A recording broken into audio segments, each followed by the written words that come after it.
Knee anatomy, palpation. We're going to start first with the quadriceps, knowing that rectus femoris is dead center. We're going to palpate quad down to quad tendon. I should say rectus femoris down to quad tendon. We have vastus lateralis right on to that lateral side, quad tendon. Vastus medialis, right up to middle of thigh, beginning at quad tendon. There is a portion of vastus medialis called VMO, and what I want you to do is to extend that knee, get tight. Okay, well, ideally it would be better, but there is a chunk, there is a chunk of that muscle, thank you, relax, called vastus medialis obliquus, or VMO. It is still part of vastus medialis. It's just right at the knee, the fibers change direction. So instead of going straight up and down, they turn to the side. So we do call it VMO. This is going to be your primary patellar stabilizer, just for those watching. Next, we're going to move to patella. And when we palpate patella, we do want to palpate not only the body of the patella, but we have our superior pole, inferior pole, medial border, lateral border. So we do want to get all margins of and body of patella. From there, we're going to slide down to patellar tendon, which is from the inferior pole all the way down to tib tuberosity. From here, now that we're on tibia, a couple of things to keep in mind. When we did our lower leg evaluation, we're very comfortable with palpating the shaft of the tibia. It is okay to include that once again in this palpation. But we do have two structures that we need to differentiate, and that is the difference between the medial and lateral tibial flare and the medial and lateral plateau.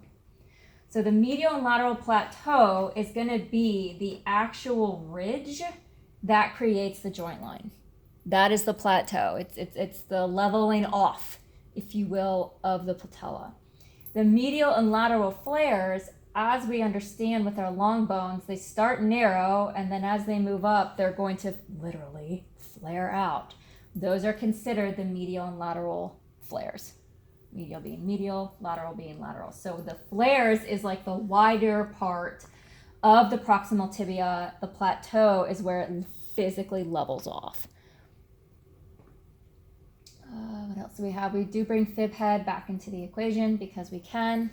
From here, there are a couple of soft tissue areas that are an attachment site for multiple muscle groups. So neatly, what we say is on that lateral flare, that's just going to be Gertie's tubercle.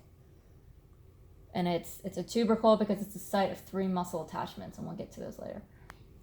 On that medial side, same thing. On that medial flare, that's Pezi and serine. Muscle attachment site, just 3 different muscles.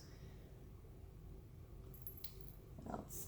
On our femur, so we do have our femur and the condyles. Now, it's a little bit hard to palpate the condyles, especially if you have like somebody that kind of has tree trunks for thighs, or they're just like super muscular. But if you if you try to flex that knee out, basically the bits next to the patella that kind of jump out at you, this is going to be medial and lateral condyle of femur. Oops, sorry. That's okay.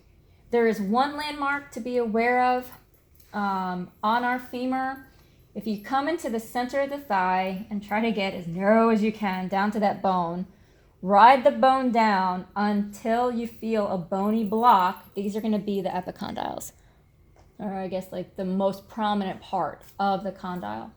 But on that medial side, there's actually going to be a ridge line that's on top of the condyle. That's called the adductor tubercle, named because you have adductor muscles that do attach onto there. And there, it is also the attachment site of the MCL. So remember yesterday we said that MCL was 17 centimeters long. That is the start of it. So again, the easiest way to find it, and then we'll go into those lateral structures or medial structures, is like get narrow on the thigh and literally just slide down until you hit a bony block. You are on top of that adductor tubercle, which means you're on adductor muscles and you're on MCL. Easiest way to find MCL is to first find that joint line. Go ahead and go looser. Is to find that joint line, which is where that natural break is between tibia and femur. And same is true with your LCL as well. I mean, those ligaments are predictably in the absolute center of that medial side and that lateral side. So if your fingers are in that dead space, if they're in that joint line and you just run parallel with the joint line, you're going to feel this fibrous band kind of pick up underneath your finger. That is MCL. But that's the portion of the MCL within the joint line. So what we want to do is palpate that entire structure. So we're going to go all the way up to adductor tubercle, stick with it, come all the way down to really tibial flare. So you want to get over the hump down to tibial flare. From the medial side as well, we also want to palpate medial meniscus. Best way to do it, again, is just to find that joint line. And so what I'm going to do to make that joint line a little bit more obvious is I'm going to try to externally rotate that tibia. You can kind of see the plateau like pop out a little bit. So what I'm going to do it one more time just for show. Right? So good. So that's our joint line. That's our medial meniscus. Now, if I'm in front of MCL, that's the anterior horn. If I'm behind MCL, that's the posterior horn.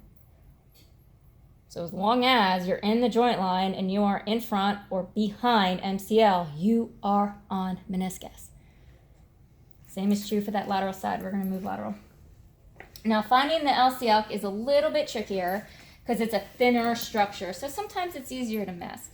Again, we can use our same procedure where we find the joint line, that dead space, and we just ride anterior to posterior until you feel this like shoestring structure, and then you know you're on LCL.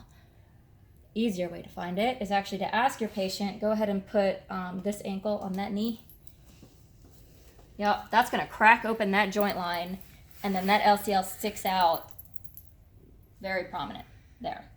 So if you're having trouble, maybe put them here first, keep your finger on it, then relax them so you can get a sense of where you need to be.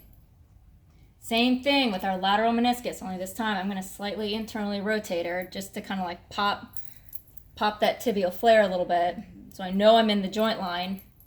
Here's LCL. Ooh, my bad. Here's LCL. Okay.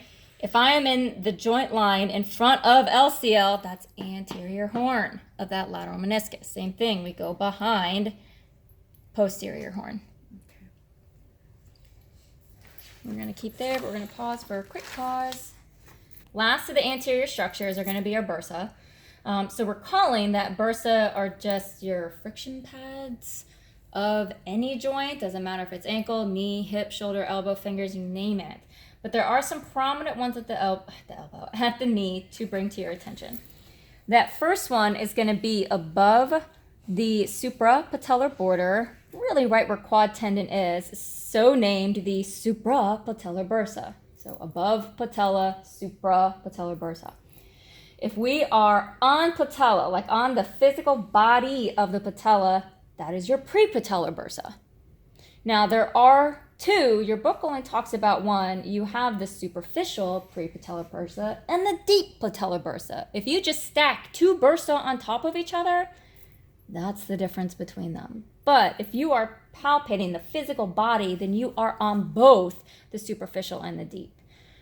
So for efficiency and for ease, we're just going to call it the prepatellar bursa. Lastly, if we come underneath patellar tendon, get down to tibia, underneath that patellar tendon then is the infrapatellar bursa because it's inferior to patella. And last but not least, on that medial tibial flare where we have Pezzi and serine, there's a bursa that sits right on top of that attachment site, the Pezzi and serine bursa. Go and pause it. Go. Okay, so posterior knee musculature, we are going to bring quadriceps back into the equation because quadriceps is one of our two joint muscles. So we do have our medial and lateral heads of gastroc, which, as we know, as we've discussed in the low leg, is going to make up a portion of that popliteal space or popliteal fossa. Same name, talking about the same structure. Sometimes it's a fossa, sometimes it's a space. So we have our bottom edge, if you will, of that fossa. The top edge then is made up of your medial and your lateral hamstrings.